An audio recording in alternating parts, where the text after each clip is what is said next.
Hi, this is Ana Douglas with the second video of the module Wave Optics for the course ECE 513 Intro to Optics and Photonics.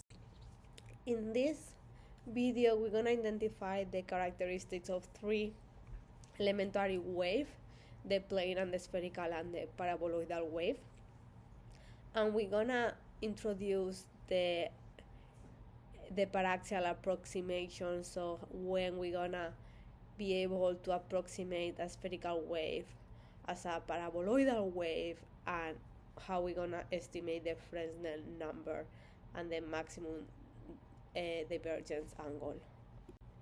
So the simplest elementary wave is the plane wave, and me being on optical instrumentation, this is my key part. Like, I always try to have plane wave to understand the system and see the properties of the system. So we were introducing in class number 6 the wave function and the complex wave function when it was monochromatic, but we were also talking about the complex amplitude. Alright, so for a plane wave, the complex amplitude is gonna be the product of, let me put out here my laser. It's gonna be the product of a complex constant envelope and then our complex exponential, which the change is gonna be with the wave number. And originally the plane wave can be moved across the three-dimensional coordinates x, y, z, so we're gonna have here our vectorial or our vector wave. We're gonna have our wave vector, which the modulus square is gonna be our wave number. So ideally the wave plane is defined as a optical wavefront that does not change the intensity and does not change the dimension. It does not vary with respect to the time. So we always gonna think about, it doesn't matter how far we are, a plane wave always gonna have constant intensity. So we are talking about our complex, that here what we're gonna have is our complex constant envelope, our complex exponential, but we can, for a particular case, we can define that we only change along the z direction. So that means that for a wave number, we only gonna take care of the z axis, and that's the moment where we can simplify this cross product, because it only is gonna have the component along the z direction, right? And when we build our wave function, remember that it's monochromatic. So this complex exponential, that's because it's monochromatic with respect to time. So let's say with respect to the time,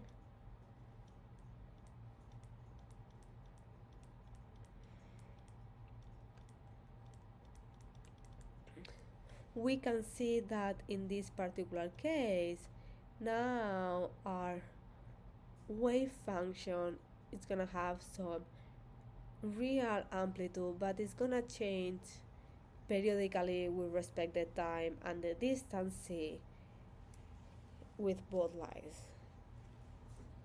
So this means that we have a wave function, right, that change with both with respect to the time and with respect to the position as a cosinusoidal function. So we're gonna define our temporal, we're gonna have our spatial period here, which is kind of like a spatial period is defined by our wavelength. So remember that that's gonna be 2 pi over of wave number. And then we're gonna talk about our temporal period, which is our capital T, which is 1 over our frequency. So that noon, it's a lot of time used for physics books. This is just our frequency value. So a lot of time when we are defining, we know that, okay, so a plane wave is gonna be monochrome is gonna change periodically with respect to the time and the space, and we know that the wave change the velocity when they are traveling, right, through a medium with different from air. So we can define the phase velocity, but how the phase velocity is related with the wavelength. So we can see that the wavelength of the medium is gonna be the free space wavelength versus the refractive index, or if we look through the wave number, it's gonna be the free space wave number with respect to the refractive index. So this means that when we have monochromatic wave, right, that we're gonna propagate through different medium in sequences, so the wavelength and wave number, the velocity, they're gonna change, but the frequency always gonna stay the same.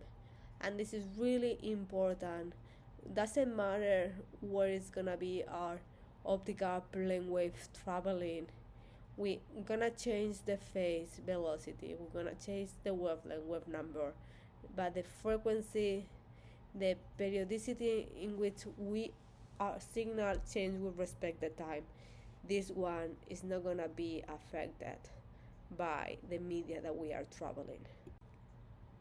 Alright, so our second elementary wave is gonna be our spherical wave, and the spherical wave is the same way that we were saying that the intensity wave of a plane wave is constant. So now the spherical wave definitely does not have a constant intensity. In fact, what we have is that the intensity change inversely with the square of the distance. So the complex amplitude is gonna be a constant given by the intensity of the envelope divided the radius from the origin, and then our complex exponential, where now our wave vector is gonna be multiplied with the radius from the origin. So always when you think about spherical waveforms, I want you to think about surfaces of concentric spheres that they keep being separated. So now our distance here, our periodicity with respect to time is this one. This is gonna be like the spheres are separated by lambda, and they're gonna keep advancing through the velocity. So what is gonna happen if our spherical waveform is not centered with respect to the origin, right? So remember that what we have here on the denominator and also in the argument of the exponential is the radius from the origin. So we just need to change our radius. So here what we're gonna have is wherever is the center of our new point source that emits a spherical wave from, we're gonna take care there. So just think about when we're gonna have a spherical wave from.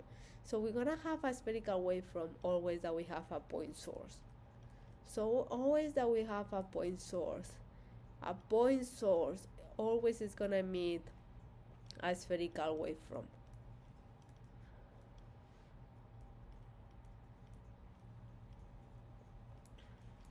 And this is where at the end is the two wave that I'm using the most. Like I'm using always point sources and then plane wave to build optical instrumentation. Alright, so the third one, which is neither a spherical wave, neither a plane wave, it's a paraboloidal wave, right? So the paraboloidal wave is the Fresnel approximation of the spherical wave, and as you're gonna see, this is gonna make a lot of sense in Module 4 when we are talking about Fourier optics. So how we define a plane wave? So we're gonna a paraboloidal wave. So a paraboloidal wave can be understood as a plane wave, right? Because we have here our complex exponential change along our plane wave along the z-axis, right? But now our plane wave is gonna be modulated by a factor that change along the x, y, and axis. What is gonna happen with this modulated factor? So if the value of the distance, if we are really far away from the origin, so if c is really large, this quadratic phase factor is gonna go to 1, so the argument goes to 0, so the paraboloidal wave can be approximated as a plane wave. And this is what we have here, right? We have a point source that starts emitting a spherical wavefront. There is a moment where a spherical wavefront becomes a paraboloidal wave, and then the change of the curvature is minimum, and our paraboloidal wave becomes a plane wave. So the question a lot of times is saying is like, all right, so how we know if we are in our Fresnel region, right? How do we know where we are in terms of respect, if it's a spherical plane wave or paraboloidal? All right, so we are a spherical wavefront can be approximated to a paraboloidal wavefront if we satisfy the Fresnel approximation. What is the Fresnel approximation? So this is right here, the Fresnel approximation, right? What it's telling us is that the radius of the wavefront power to the 4 needs to be much smaller. And this is really important to mention. This is gonna be much smaller, right, than 8 times the product of the wavelength with C. So much smaller means at least 1 order of magnitude less.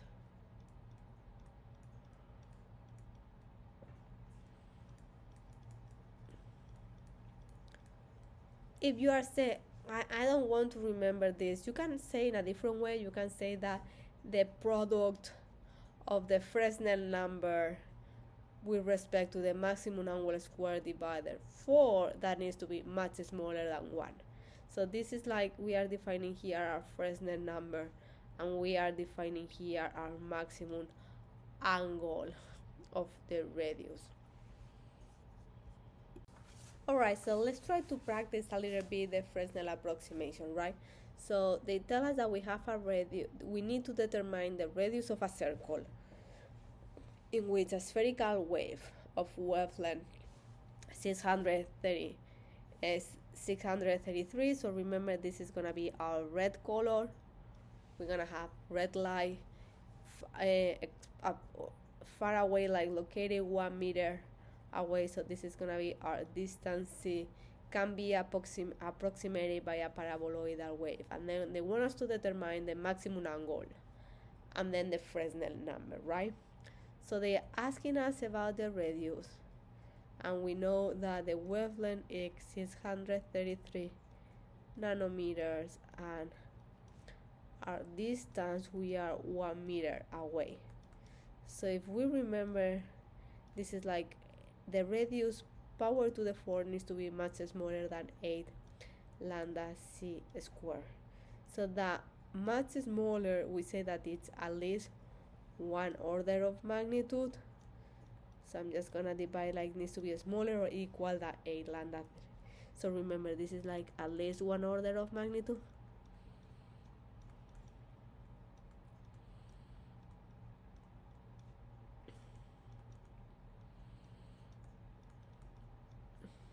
So now we just make the 4th root of 8 lambda c power to the 3rd divided 10. That's gonna be the maximum radius. And now if we plug the values here, right, we are saying that lambda x 633 multiply 10 minus 9 meters, and then our distance is 1 meter. The radius needs to be 26.68 millimeters. So this value right here, this is gonna be the maximum radius. So the Fresnel number, this is gonna be the square over lambda c. So again, we're gonna have here 26. Yeah, I'm putting now everything on meters, and then 638 10 minus 9 multiplied by 1. So we have here 1124.5, and then our maximum angle is A over C, 26.38 millimeters over 1 meter, so 1000 millimeters. So this is gonna be 0.0268 radians. So that's how you need to solve it. I guess that the only tricky thing here is knowing that what is the meaning of much smaller. So just solve it to be 1 order of magnitude different. I hope that this is helpful. Thank you.